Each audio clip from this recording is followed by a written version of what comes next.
Testing 1, 2, 3. This watercolor tutorial, Love Times 2, is about doing people. You will see I misskidded just a couple little things on this picture. Things that I wanted to keep white or light. We'll be using a number 2 flat. We're going to be using a fan brush. We're going to be using a number 6 round. We're going to be using a number 1 rigger. We're going to be using a number 2 round. We are also going to be using a spoon. We'll be using salt. And of course, we're going to be using that little bit of Misket.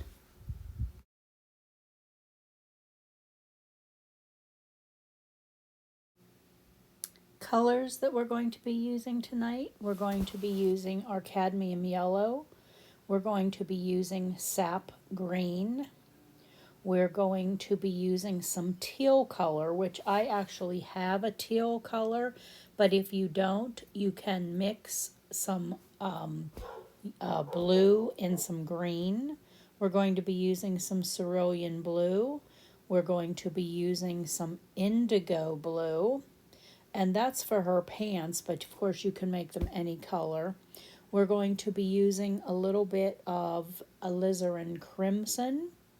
We're going to be using a little bit of burnt umber. We're also going to be using black. And then for our flesh tones, we are going to be using a little bit of burnt sienna and some red.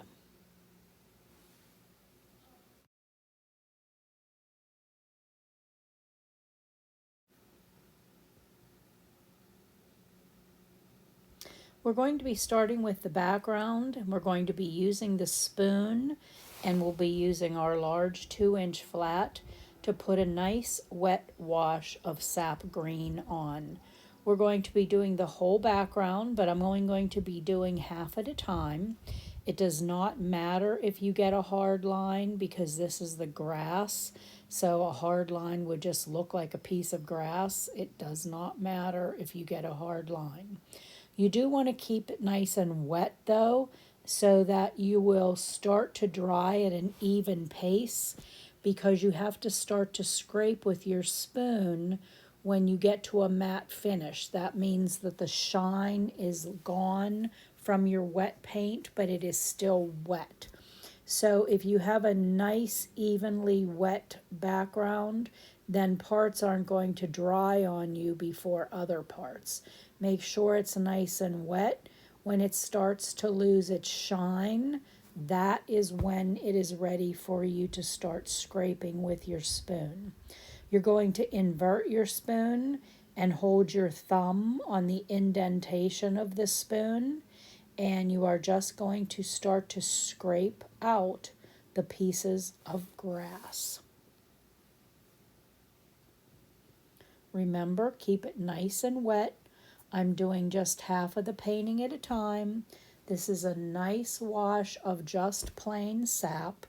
When you lose the shine, then you can start to scrape out your grass. I'm also going to put on a little bit of salt because it's not necessary for you to scrape the grass in every single section. You can throw on your salt in sections that you have not scraped, or in spots that are too small for you to actually do any scraping in. Again, you don't have to scrape every single part. You can substitute your salt just so you have all of the parts textured. You want nice texturing all around the kids.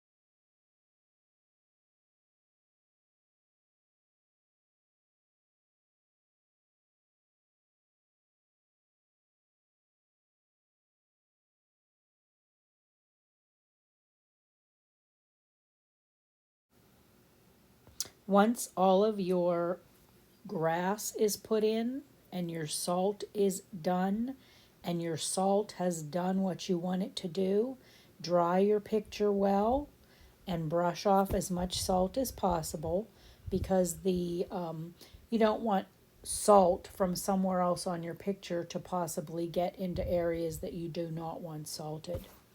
The two white parts of your picture are her shirt and his hat. And so in order for me to get some texturing in those materials, I'm going to just wet them with plain water, and I'm going to use a little bit of really watered down indigo, brush it through, not paint the entire thing, just brush it through here and there, throw some salt on so that I can get some nice texturing. I'm trying to put the coloring where the darkest parts of the shirt might be or where a lot of the wrinkles might be so that that's where the texturing shows up. However, if you get it in other spots on the white areas, that's fine. Just make sure that you're not too dark. You're only putting in a little bit of indigo coloring just so you can see the markings that the salt will leave. It's not, a color for any other reason other than that.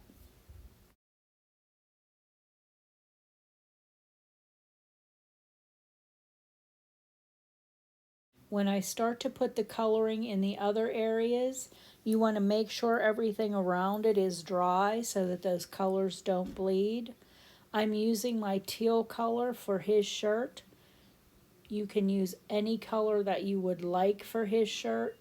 You want to make sure, though, before you start to paint in these pieces of clothing, that all of your salt has been removed so that you don't get salt marks in your nice solid colors of their clothing. You can use any color you want. This color is teal for his shirt.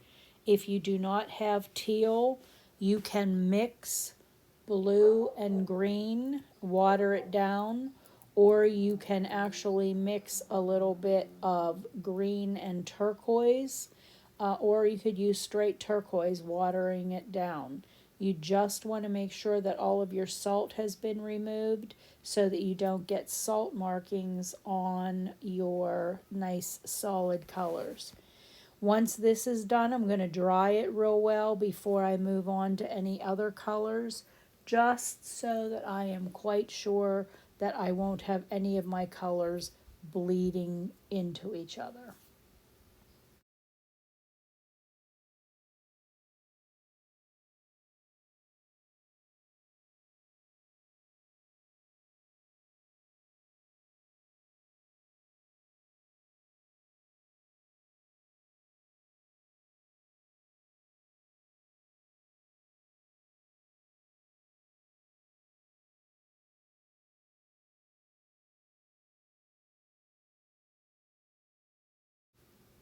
Her hat is a nice orchid color, so I've watered down some purple, added a very little bit of alizarin crimson, and some water so that it's watered down. And her whole hat color is this light orchid purple. Again, it's purple with a little bit of alizarin crimson and a lot of water. I'm painting in her whole hat except for that little section in the front that is white. You don't have to paint the hat in section by section because we will be adding some detailing to the hat later, and you'll be separating out the pieces when you do that.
Now we're going to take a little bit of a break from the actual coloring of the clothing, and we're going to be putting in the flesh.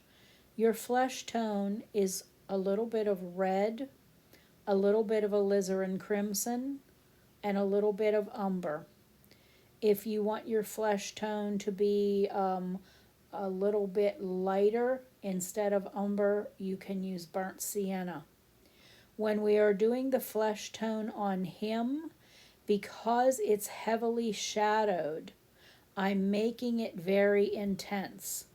And the reason being, if you don't make your flesh tone nice and intense before you put the shadows on, when you get the shadows on, if your flesh is very pale, then your shadowed flesh is just going to look gray.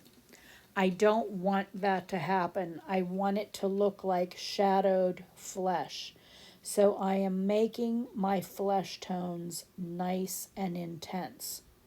The parts of the flesh that are not heavily in shadow, which is part of her face, her arm, and his arm that's showing, then you don't have to make them quite as intense and you can water them down slightly.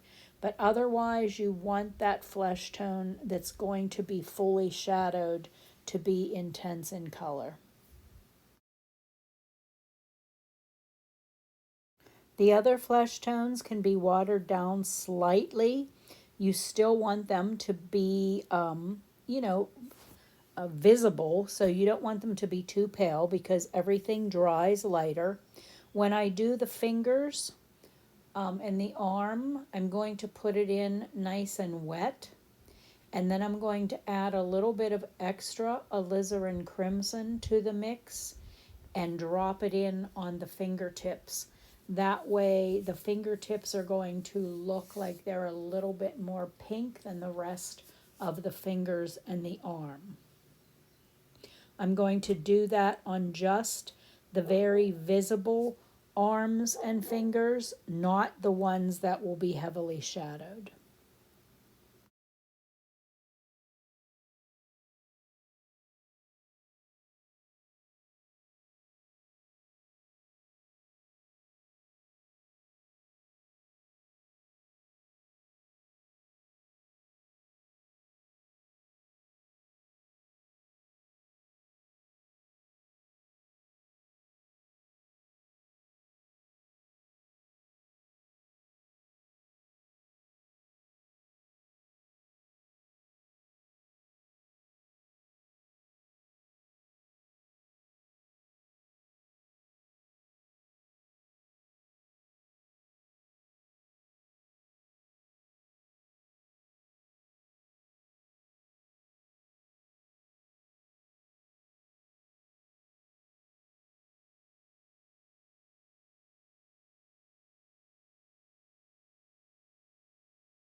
And while they are still wet, I'm going to get the tip of a Kleenex and I'm going to dot just the edge of the fingertips where the fingernails would be to dab out the coloring of the flesh so that it looks like the nail beds are a little bit lighter.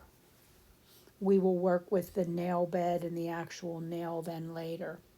You want to make sure all of that is dry before you start putting in her flesh, because you do not want to get a wash back on his hand from her flesh that you are just putting in. I'm putting in her flesh nice and light, even though it's heavily shadowed. And then I'm going to deepen it with some alizarin crimson where his fingers are touching her cheek. The reason I'm doing that is to make it look as if he's pressing on her cheek and adding that little bit of redness to where he's touching. I'm going to do that while it's wet. I just added that alizarin color to the flesh tone when I added it so that it would have a soft bleed to it. Her hand that is going to be heavily shadowed is going to get a nice intense color of the flesh, because again, once that gets shadowed, if you don't have an intense flesh tone on, that's just going to look gray, and you do not want that to be the case. His hand that's heavily shadowed, same thing. Nice and intense flesh tones so that it'll show through the shadow color once that's put on.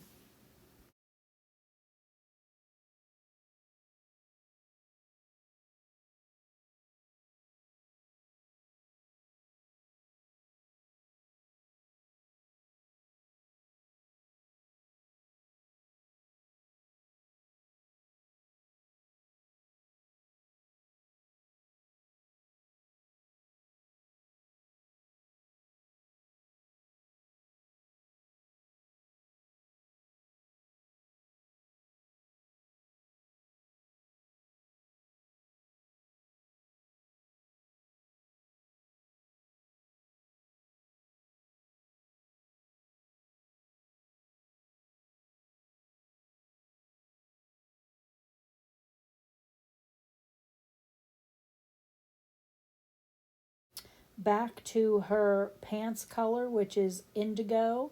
Indigo watered down a little bit and just painted it all in. You do not have to paint it leg by leg to get hard lines, because there's so many folds that you're going to do with your shadowed color that it's really not necessary to try to get any hard lines right now with your indigo color. So just some nice wet indigo, nice and intense in color. And after her pants are painted with the indigo, then we will do his pants that are gray, and that's going to be done with black and some cerulean blue mixed to give us a nice steel gray color. Once you are done painting those in, your paint should still be nice and wet. And at that point, we're going to use a rigger and we're going to wipe out some seam areas. I also salted these pants in areas to show some texturing on the material. It's not necessary to salt the whole thing. I salted her right leg, the way she's standing, and I salted his right leg the way he was standing with some salt.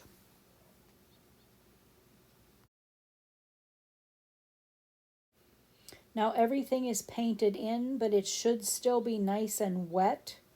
Even though it's salted, you can work through the salt with your brush. You're going to get your rigger, you're going to wet it, you're going to wipe it off with a paper towel and drag it through where you want those white lines to be on the pants from a wear pattern. There's a pocket on her and a side seam, and just a side seam on him. So you're going to wet that brush, you're going to dab it off on a paper towel, and then actually wipe the paint back off. So wet your brush, dab it off on a paper towel, and drag it through the paint to wipe the paint back off. That'll give you those worn sections. Once your pants are dry, we're going to put another wash now on the total grass area.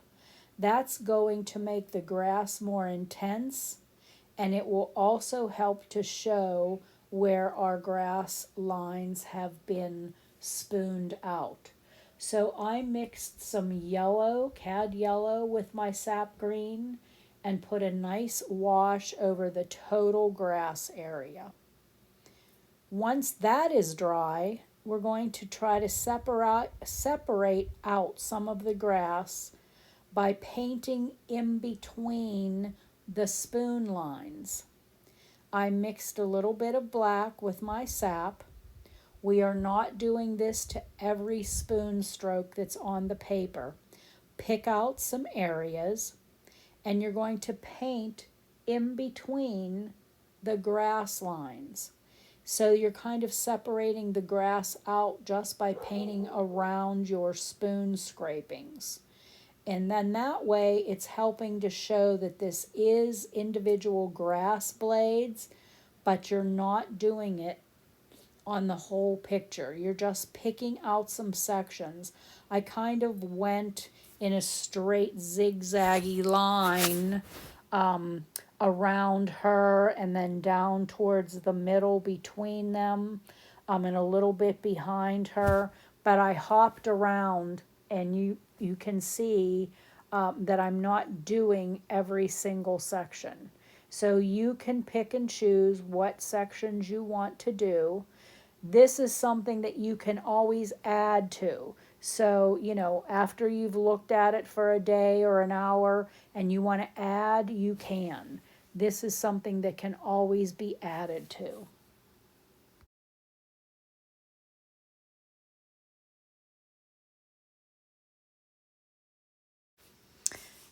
Now, after I get my grasses done, or at least, most of them, again, you can always add to this. I'm going to use my fan brush, and I'm going to make those sewn pattern lines on the rims of the brims of the hat.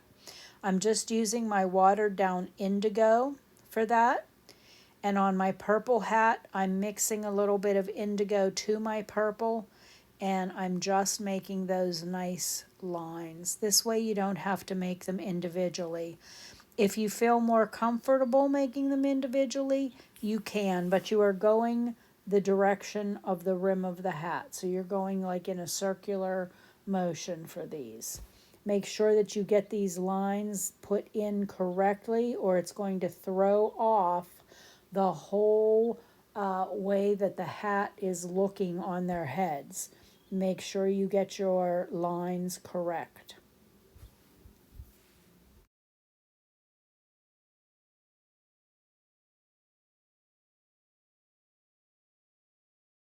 Now, when you start to put your shadows in, I just used watered down black. The shadows are not just solid shapes. Because these are like crinkled kind of hats, there's some white areas where the sun is hitting that's not shadowed. So you want to look at your picture, follow your picture.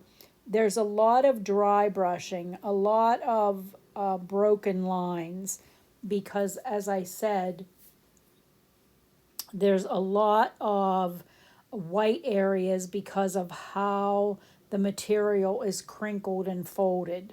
Not everything is a solid shadow. So look at your picture, probably more dry brushing than painting in, laying your brush on its side to do broken lines.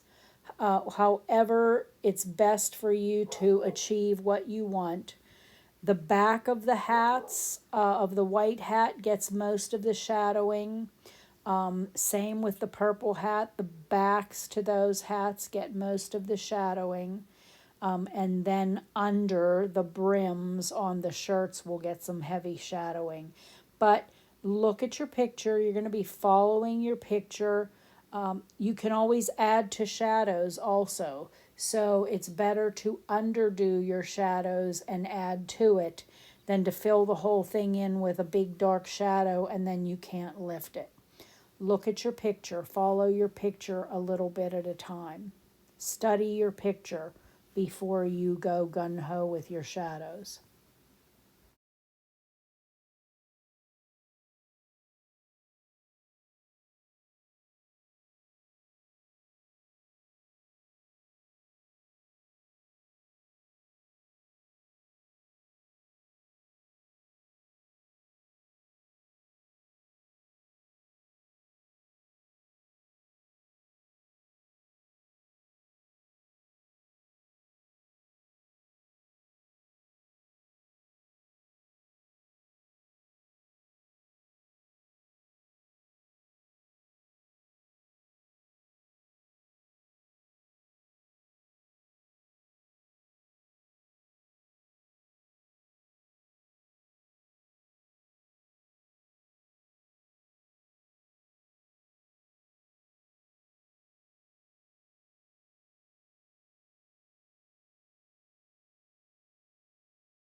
Little fine lines also can be done with your rigger and your watered down black along the top of the hat, along some seams.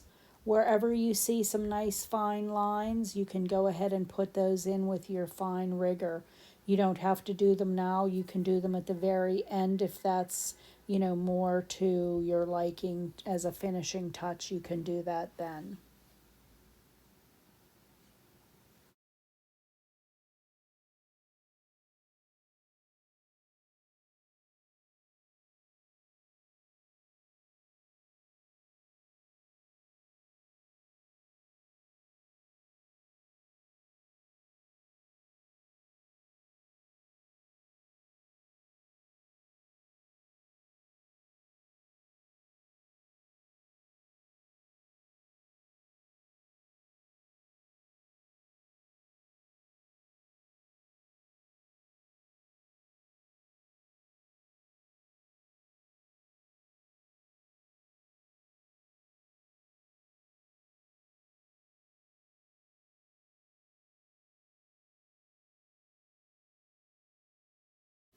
The shadows on her face, don't be afraid of this, but just look at it and plan it before you do it.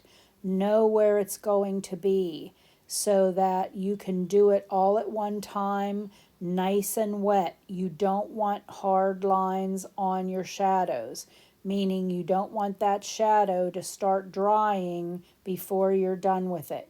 As it gets down to her neck, it gets softened. So you want to put that shadow in and then rinse your brush off and dab it with a paper towel and do the edging so that you get a nice soft shadow on her neck. Make sure your shadow is nice and wet so that you don't get hard lines. On her forehead, you are good with that. You are good on her nose. But then as you get down to her cheek where his fingers are touching, again, it's going to get softened. So when you soften it, you want to rinse off your brush, dab off your brush on a paper towel, and soften the edge. You don't want to get any hard lines where they are not supposed to be. There are hard lines on these shadows, but they are planned. You don't want to have anything that is not planned. His is really just painting in the shadow. There's no softening. There's no, different values of the shadow on his face and neck. It's a darker shadow because his hat totally covers any light from coming in on his face. So his face and neck are more heavily shadowed. Make sure her shadow on her face is dry before you paint his because they touch. And you absolutely do not want a washback on her face. So make sure hers is totally dry before you do his.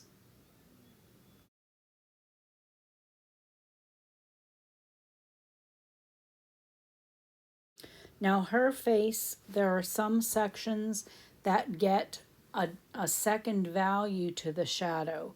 Above her lip, around her nostril, you're going to see where there's parts that the shadow is a different tone. You want to make sure the first wash is dry. And then when you put that second wash on, you'll be able to see it. And you won't get a wash back, which is what you want. You're going around her nostril. You're going and making her two lines to her eyes, her eyelid, and under her eyelid. And you're making that area under her nose or on her top lip darker. You will see it in the picture that way. And that's what you want to do because it's important that some of the shadows are done just slightly different. His lower lip, a little line of his upper lip, and her lower lip, I put a wash of watered down alizarin crimson on also. for a lip tone. Her hands, again, her hands, when they get shadowed, I left a little bit unshadowed on the tops to the fingers. There's going to be another wash put on that shadow, but the first wash, you're separating out the fingers by leaving parts of them unshadowed. Follow your picture for your shadows on her arms, the shadows from her sleeve on her arm, the shadow on the underside of her fingers, the shadow on the underside of her arm. The shadow on the underside of her arm gets softened on the top of it. So I'm painting it in first with a nice dark shadow. Then I will rinse off my brush, dab it on a paper towel, and just soften the edge.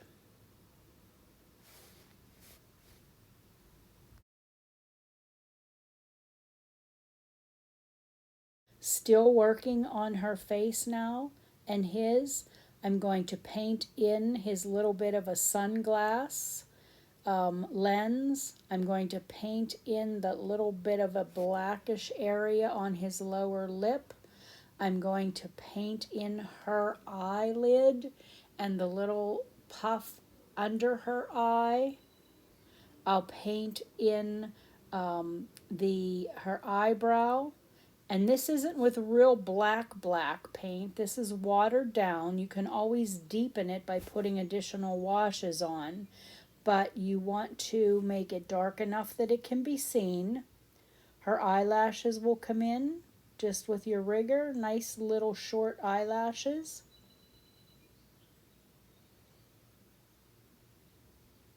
We're going to be doing a second wash on her hand. We're going to be putting in the little lines in her fingers, her fingernails, her knuckles, the skin folds in her knuckles. And then when those dry, then there's a second wash that's going to go over almost her whole hand. But you can see now the different values of the shadows and how that's so important in showing the shape and the folds in her fingers and in her hand. In her shirt, follow your picture for your shadows. There's folds that are shadowed. I painted some of those folds in, and then I also dry brushed some sections in so that they weren't solid shadows. Look at your picture, decide what you want to do and how you want to do it before you begin. These all do not have to be done at one time. They can be done separately or whenever, you feel that you have enough confidence to put them in. But you want to make sure that you get all of these nice shadows in. There are whole solid shadows. This one is from her arm overhang. But there are some that are just folds. There are some that are just dry brushed areas. Look at your picture. Follow your picture. That's the purpose of your picture. You can always add a shadow. You don't have to get every single one of these shadows in right now. You can add some later.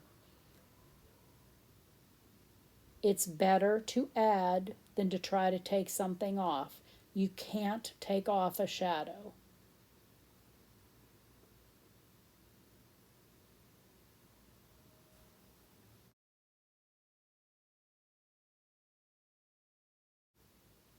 Same goes for her pants.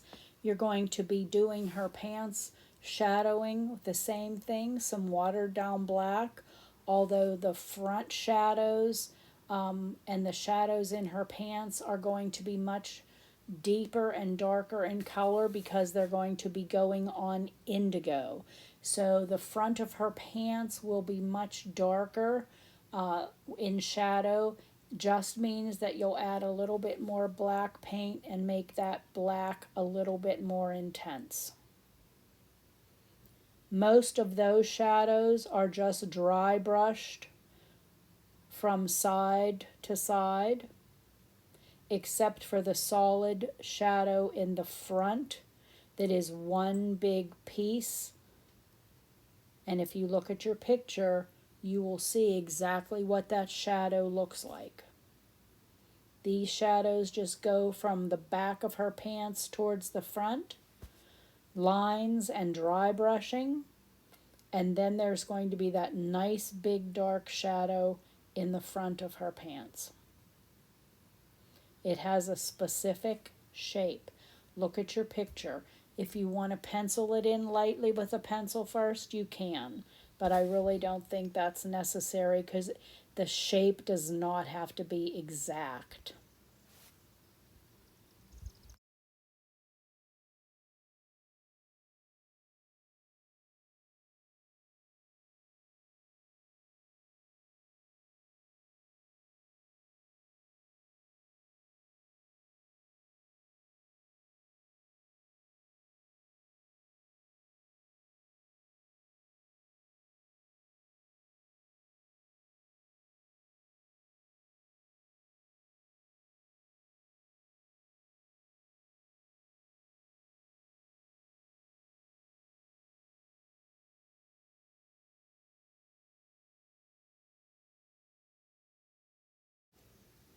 Forgot to paint in that little part of her hat purple. Painted it in now. Any little things that you forget, you can go ahead and add. Now we're going to his shadowing. Same thing. That hand that is going to be heavily shadowed because it's getting no light whatsoever back there. The little knuckle folds and little dimples in his hand, nice and dark, especially along the edges. Follow your picture. You will see exactly where these shadows need to be. His underarm is also shadowed and then softened, but just along the under part of the arm. The elbow shadow is nice and it's a nice hard shadow. So just the underarm part gets softened. Fingers get some shadowing. Follow your picture for that. And those little dimples in his hand.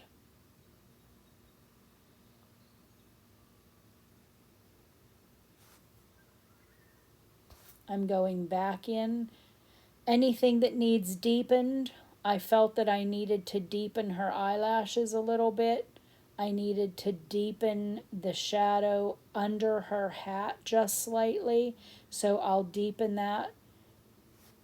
Look at your picture. If there's parts that need deepened, you can deepen them. If there's parts that you can't tell what they are, then they obviously need deepened or detailed.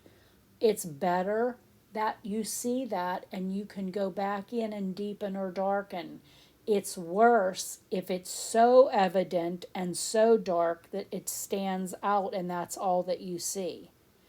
Under her neck, to me, I needed to deepen that, so I'm putting another wash of shadow on, and then I'm softening it with my wet brush. When you wet your brush, dab it off on your paper towel, and then soften your edge.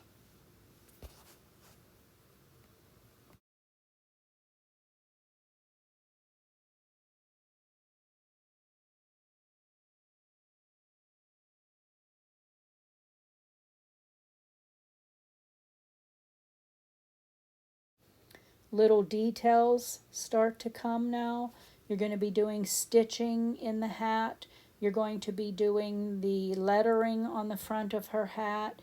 You're going to be doing the rainbow on the front of her shirt. All of that is going to come whenever you feel that you're ready. You still have to shadow all of his clothing and all of his pants before you do any details on those. If you want to totally complete her first and put in all of her details, you can just fast forward the video to see how to do that. and then reverse it back and do him. You can do his shadowing and then do his detailing, whatever is more convenient for you and how you want to do it. When you do your detailing, you're going to be using your little rigger. You're going to be using your rigger when you detail her fingers and his fingers, the little lines around his fingernails, the little lines in his knuckles, the little lines anywhere, that you haven't already put in, to show the little chubby areas between his hand and his arm. All of that you can just do with a rigger. Follow your picture for your shadows.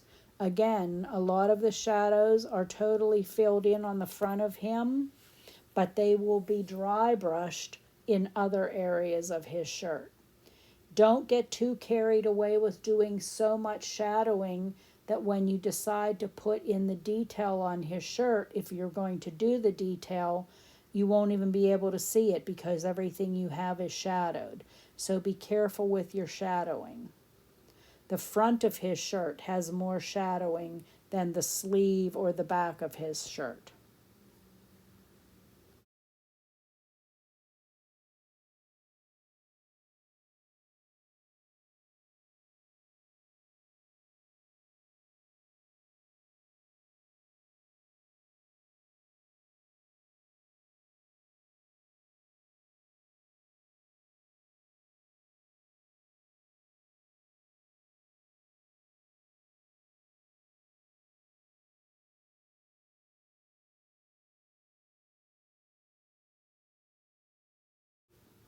Follow your picture for his shadowing also.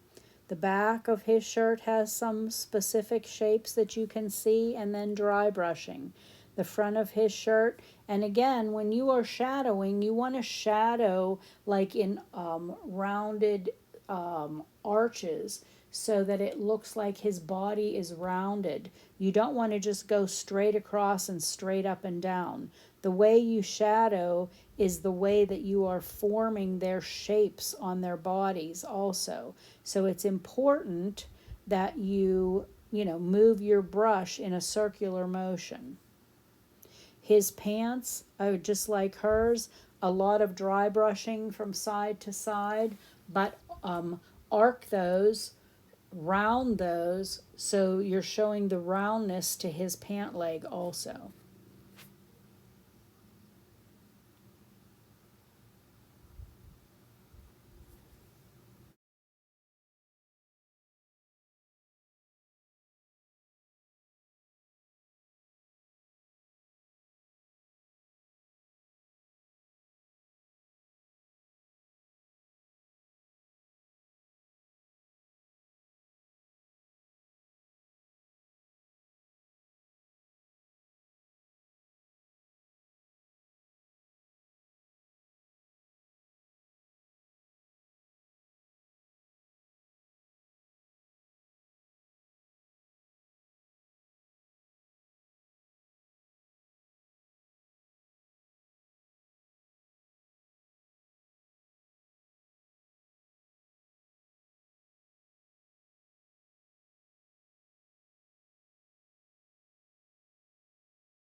Now I'm going to be taking off that little bit of misket that I have on there, just on their hats and on the tie to his hat.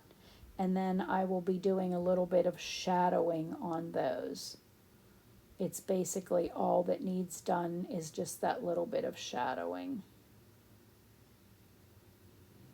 His tie to his hat gets shadowed in. The top half gets totally shadowed in because it's under the brim of the hat.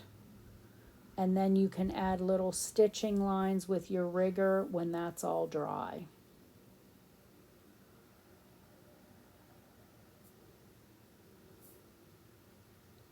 the rainbow on her shirt, if that's what you're going to be putting in, different colors, it goes like it's folded on her shirt too. So you want to make sure that you just don't paint a rainbow on. You have to kind of follow the folds to her shirt. The lettering won't be straight up and down because it goes with the folds. The little cloud where the rainbow's coming out of, it goes with the folds.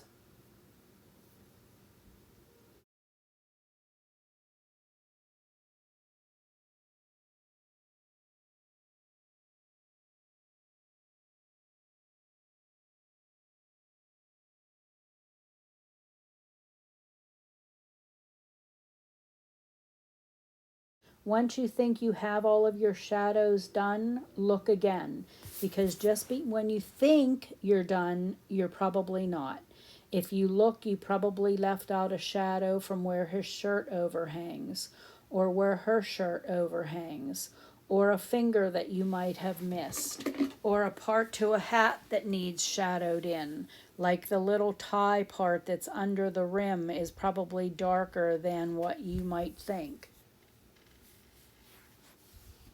Go over your picture and then compare it to your painting. What have you missed? What have you left off? The little sewing lines to your hat, the little sewn lines on the jeans or on the shirt, anything, any little lines that you want to add in. These are the things that you can add in anytime, but it's best to try to do it while you're really thinking about it. Compare it to your picture. Take one section of your picture at a time and compare it to make sure that you got everything put in. Looking at his backhand, I want to make that even darker.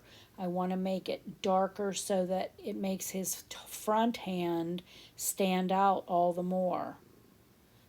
Make sure that your shadows are nice and dark. We still have the shadow to put in the grass from where they're standing. They are causing a shadow in the grass, so we still have to do that. It's things like that that you might not think of, and even though you're looking at it in the picture, it's not registering that you haven't done that yet. So take your picture section at a time to make sure that you get everything painted in. The picture or the shadow in the grass should be nice and visible, so you want to make it somewhat intense. It doesn't have to be pitch black, but it should be dark enough that you know that that is a shadow from them standing and the sun is coming above them, forming that shadow below them in the grass.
Once you get that shadow put in, then it's time to do the design in his shirt.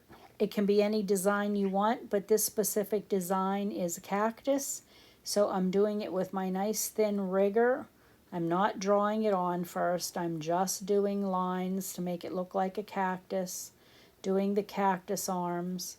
I'm not even doing it everywhere in the picture that it is.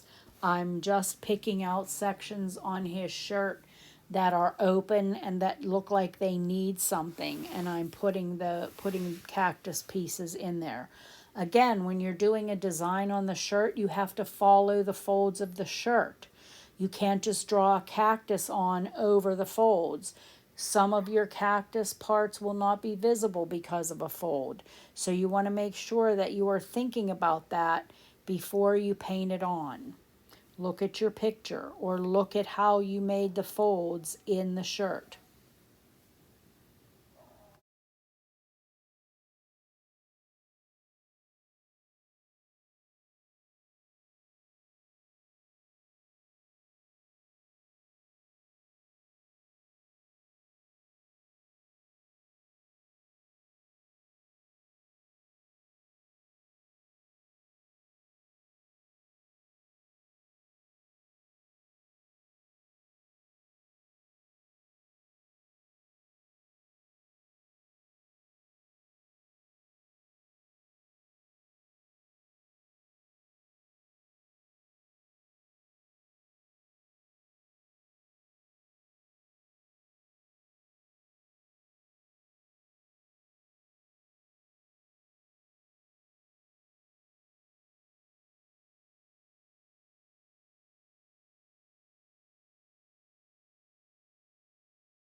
I can't stress enough on how to go over things and make sure you didn't leave anything out. Darken a shadow that looks like it needs deepened. Add a shadow if there's an area that is too pale and that should have a shadow. Make sure the shadow in the front of her pants is dark enough. Make sure the shadow in the grass is dark enough. If you are getting tired or if you aren't sure, set it aside. Put your painting aside, leave it go until tomorrow or a few days from now, and look at it with fresh eyes. You'll see a whole new picture.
Just be careful not to overdo.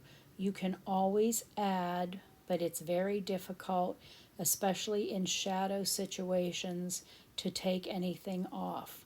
It doesn't matter if you have to put 3 washes on to get to what you need. But if you go and do one super dark right at the beginning and it's too dark, you cannot take off. Less is always better. You can always add. This was a great little painting to do. 2 little sweethearts. These are actually twins, a boy and a girl, and they have so much love for each other. Nothing better than finding it in this little painting. Hope you liked it. Hope you enjoyed it. Hope you love someone as much as they love each other. And of course, happy painting.